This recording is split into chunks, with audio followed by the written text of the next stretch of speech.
Hi friends, ఈ video నచ్చితే తప్పకుండా సబ్స్క్రైబ్ చేసేయండి. ఇక చెర్రీ ఇంకా భూమిలు అయితే పెళ్లి పీటల మీద కూర్చుని ఉంటారు. ఇక పంతులు గారు అయితే మంత్రాలు చదువుతూ ఉంటారు.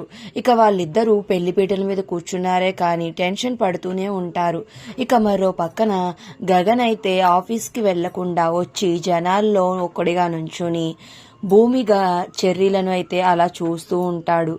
ఇక అలా చూస్తూ ఉండగా చెర్రీ భూమిల పెళ్లి అవుతున్నందుకైతే అపూర్వ ఇంకా నక్షత్ర శరశ్చంద్రలైతే చాలా సంతోషపడిపోతూ సంతోషంగా పెళ్లినైతే జరిపిస్తూ ఉంటారు. ఇక అప్పుడే అటుగా వెళ్తున్న మీరా అయితే గగన్ని చూసేస్తుంది. ఏంటి, పిలవని పేరంటానికి నువ్వెందుకు వచ్చావు? ఈ పెళ్లిని కూడా మళ్ళీ ఆపేద్దామని వచ్చావా? పెళ్లిళ్ళు ఆపేయడం నీకు అలవాటే కదా అని అయితే గగన్ని తిడుతూ ఉంటుంది. లేదు చిన్నమ్మ, నేను ప్రేమించిన అమ్మాయి గురించి రాలేదు. నా తమ్ముడి పెళ్లి జరుగుతుంటే చూసి ఆనందపడదామని వచ్చాను చిన్నమ్మ, అంతేగాని ఇక ఏ దురుద్దేశము లేదు అని అయితే చెప్తూ ఉంటాడు.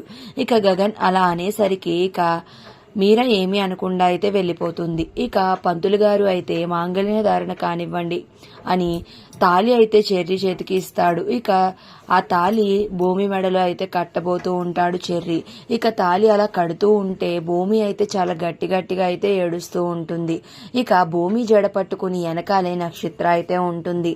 మరి చెర్రీ భూమి మెడలో తాళి కడతాడా లేదా నక్షత్ర మెడలో తాళి కడతాడా అనేది రానున్న ఎపిసోడ్లో అయితే తెలుసుకుందాం. ఇక చెర్రీ అలా కడుతుండడం చూసి గగన్ అయితే చూడలేక తల దించుకుని చాలా కొమిలిపోతూ ఏడుస్తూ ఉంటాడు. మరి నెక్స్ట్ ఏం జరిగిందో తెలియాలి అంటే ప్లీజ్